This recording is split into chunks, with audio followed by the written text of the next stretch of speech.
India market invest মাইন্ডসেটে আপনাদের স্বাগত। যা চ্যানেল নতুন এসেছেন তাদের হলো প্লিজ চ্যানেলটাকে সাবস্ক্রাইব করবেন, লাইক করবেন, বেল আইকনটা প্রেস করবেন, তার সাথে অল বাটনটা প্রেস করবেন। নোটিফিকেশনটা কিন্তু সঙ্গে সঙ্গে আপনাদের কাছে গিয়ে পৌঁছাবে। দেখুন স্যার, অলরেডি আমরা একটা ভিডিও আপলোড করেছি যেখানে কিন্তু একটা ভালো নিউজ পাওয়া যাচ্ছে। 70,000 crore একটা অর্ডার কিন্তু পাস হতে চলেছে ডিফেন্স মিনিস্ট্রি থেকে। যদিও যে এই নিউজটা পাওয়া যাচ্ছে কিন্তু রিপোর্টের মাধ্যমে। তার পাশাপাশি কেপিআই গ্রিন এনার্জি আজকে 50% ডাউন। কালকে 2,000-এর ওপরে ক্লোজ হয়েছিল, আজকে কিন্তু 1,000-এর ওপরে ওপেন হয়েছে। তো কেন 50% পড়েছে এবং এখন এই জায়গায় দাঁড়িয়ে কী করা উচিত ডিটেলসে আলোচনা করেছি। যারা দেখেননি তারা কিন্তু দেখে নিতে পারেন। জাস্ট 12 মিনিট আগে কিন্তু ভিডিওটা আপলোড করেছে। স্যার, নিফটি ফিফটিকে দেখলে দেখা যাবে। দেখুন, নিফটি ফিফটি আজকের দিনে 0.75% আফসাইড মুভমেন্ট দেখিয়েছে এবং আজকে কিন্তু নিফটি ফ্রেশ হাই মেরেছে। তো দেখলে দেখা যাবে নিফটি তো ফ্রেশ হাই মেরেছে আজকের দিনে, কিন্তু স্যার আপনার পোর্টফোলিওর কী অবস্থা? প্রায় প্রতিকটা পোর্টফোলিও কিন্তু নেগেটিভ চলছে। কেন? কারণ স্যার আমাদের কাছে কী রয়েছে, পিএসইউ কোম্পানিগুলো কিন্তু ভরে ভরে রয়েছে। কারণ কারণ পিএসইউ কোম্পানিগুলোর লাস্ট 1 থেকে 1.5 বছর, 2 বছর বা 5 বছরে ভালো একটা আপসাইড মুভমেন্ট দেখিয়েছে, ভালো একটা রিটার্ন দেখিয়েছে। তো স্যার, রেলওয়ে সেক্টর বলুন কি ডিফেন্স সেক্টর বলুন কি রিনিউয়েবল সেক্টর বলুন, এই সেক্টরের প্রায় প্রতিকটা কোম্পানি কিন্তু আজকে ডাউন সাইড মুভমেন্ট দেখিয়েছে। তো এই জায়গায় দাঁড়িয়ে আমাদের পোর্টফোলিও তার জন্য কিন্তু নেগেটিভ। তো স্যার, ডাউনসাইড মুভমেন্ট কেন দেখাচ্ছে পিএসইউ কোম্পানিগুলো? দেখুন স্যার, পিএসইউ ইন্ডেক্সকে দেখলেও দেখা যাবে কী হচ্ছে, 1%-এর উপরে কিন্তু পড়েছে। পড়ার পিছনে যদি কারণ বলেন, কারণ হচ্ছে প্রফিট বুকিং, আর আদার্স কোনো কারণ নেই। দেখুন, বাজেট আসবে, বাজেটে এই সেক্টর এরকম পেতে পারে, ওই সেক্টর এরকম পেতে পারে, রিপোর্টের মাধ্যমে খবর পাওয়া গেছিলো, সেটা আমিও কভার করেছিলাম। তো ফাইনাল যে খবরটা সেটা কিন্তু 23 তারিখে আসতে চলেছে। তার আগে অনলি ফর 2টো ট্রেডিং সেশন, আজকের ট্রেডিং সেশন ক্লোজ হয়ে গেছে। তো স্যার আর রয়েছে ফ্রাইডে, আর রয়েছে মন্ডে, টুইসডেতে হচ্ছে বাজেট। তো স্যার, যারা ভালো প্রফিটে আছে, লাস্ট 1 মাসে ব্যাপক একটা প্রফিট দেখিয়েছে, তো যারা ভালো প্রফিটে আছে তারা কিন্তু প্রফিট বুকিং করছে বলতে পারেন। তো সেই জায়গায় দাঁড়িয়ে তার জন্যে আজকে পিএসইউ সেক্টরে কিন্তু রক্তগঙ্গা বয়ে গেছে। আর নিফটি বা সেন্সেক্স এতটা ভালো আপসাইড মুভমেন্ট দেখানোর পরেও আমাদের পোর্টফোলিও কিন্তু নেগেটিভ। তো এই জায়গায় দাঁড়িয়ে স্যার আপনি ভালো ভালো স্টক বেছে নিয়ে কিন্তু গিরাবাটে বাই করতে পারেন। ডিফেন্স সেক্টর বলুন, রেলওয়ে সেক্টর বলুন বা রিনিউয়েবল সেক্টর বলুন, এটাই সুযোগ। যখন কোম্পানিগুলো নিচে চলে না, ডাউনে আসে, তখনই বাই করার কিন্তু অপরচুনিটি দেয়।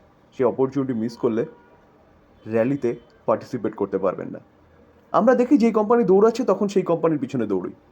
আরে স্যার, বিজনেসটাকে দেখুন এবং বিজনেসটাকে দেখে বিজনেসটাকে বুঝে যখন কোম্পানিগুলো নিচে পাওয়া যাচ্ছে তখন বাই করার চেষ্টা করুন।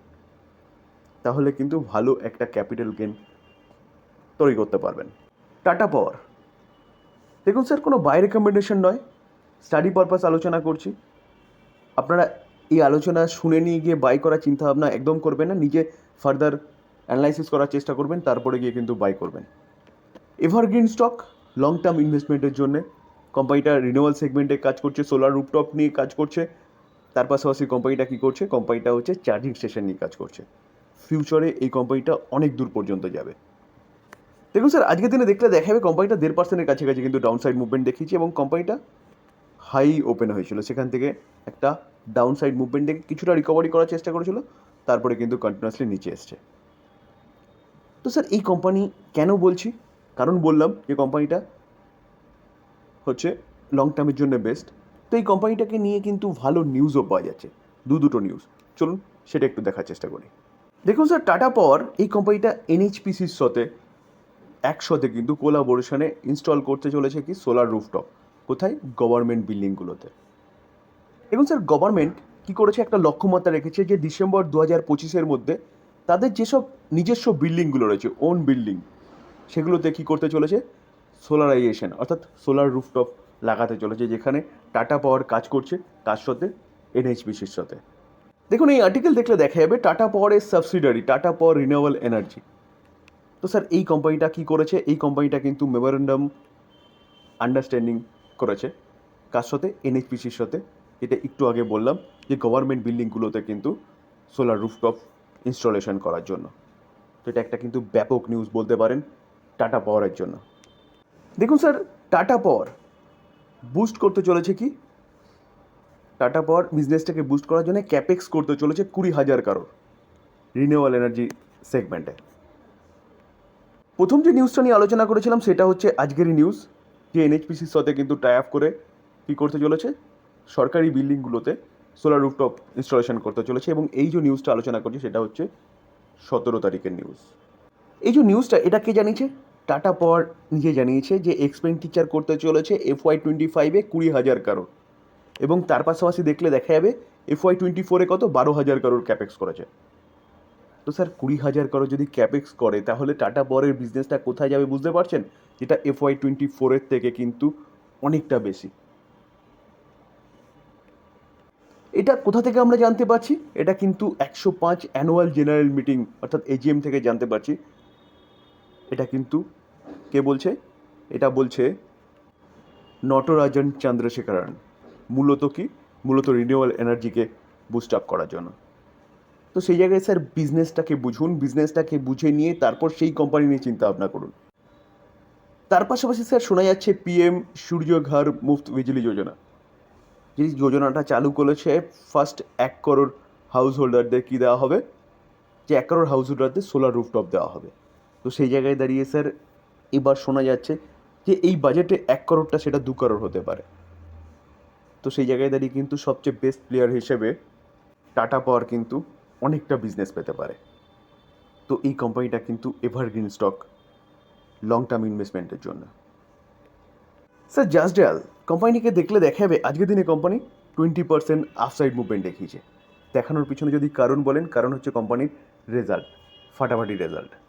দেখুন জুন কোয়ার্টারের যে রেজাল্ট বেরিয়েছে সেটা কিন্তু ইপিএসকে বিট করেছে কত 16.08% হারে, ভাবতে পারছেন। মূলত এই কারণে কিন্তু কোম্পানি আজকে 20% একটা আপসাইড মুভমেন্ট দেখিয়েছে।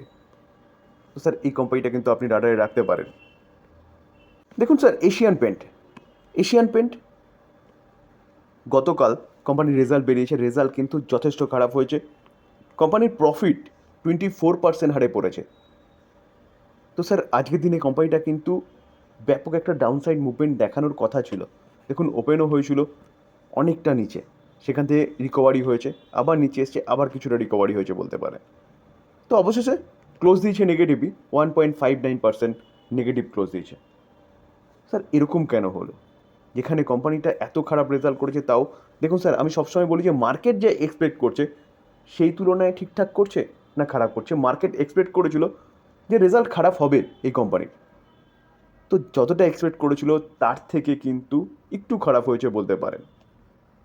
তার পাশাপাশি ম্যানেজমেন্ট কি জানিয়েছে, ম্যানেজমেন্ট কিন্তু কমেন্ট্রিতে জানিয়েছে যে এশিয়ান পেন্ট তার প্রোডাক্টের দাম বাড়াতে চলেছে, তো যেখানে কিন্তু পরবর্তীকালে কোম্পানির পিএনএল ভালো আসতে পারে। তো সেই জায়গায় দাঁড়িয়ে যার জন্যে কিন্তু ব্যাপক একটা কারেকশান এই কোম্পানির মধ্যে তেমন দেখা গেল না, যেটা সবাই এক্সপেক্ট করছিল যে হয়তো এশিয়ান পেন্ট আজকের দিনে 5%, 6% কি তারও বেশি পড়তে পারে। তো প্রথমত মার্কেট যা এক্সপেক্ট করছিল তার তুলনায় খারাপ করেছে, কিন্তু অতটা খারাপ করেনি। এবং তার পাশাপাশি ম্যানেজমেন্টের কমেন্ট্রি আবারও বলবো স্যার, এই যে এশিয়ান পেন্ট এই কোম্পানিটা কিন্তু পেইন্ট সেগমেন্টের একটা হাতি বলতে পারেন। তো কোনো কোয়ার্টার খারাপ হয়েছে বলে সেই কোম্পানি খারাপ হয়ে গেছে, এটা কিন্তু ভুল ডিসিশন। লং টার্মের জন্য best company Asian paint. Sir disclaimer দিয়ে রাখি, কোম্পানিগুলো সম্বন্ধে ভালো নিউজ পাওয়া যাচ্ছে সেগুলো নিয়ে আলোচনা করলাম, মানে এই নয় আমি আপনাকে বাই সেল রেকমেন্ডেশন দিচ্ছি। এটাকে লার্নিং হিসেবে নেবেন, বাই করবেন সেল করবেন পুরো নিজের ডিসিশনে। আলোচনা এই পর্যন্ত। যদি ভালো লাগে যারা চ্যানেল নতুন এসেছেন তাদেরকে হলো প্লিজ চ্যানেলটাকে সাবস্ক্রাইব করবেন, লাইক করবেন, বেল আইকনটা প্রেস করবেন, তার সাথে অল বাটনটা প্রেস করবেন, নোটিফিকেশনটা কিন্তু সঙ্গে সঙ্গে আপনাদের কাছে গিয়ে পৌঁছাবে। থ্যাংক ইউ, ভালো থাকবেন।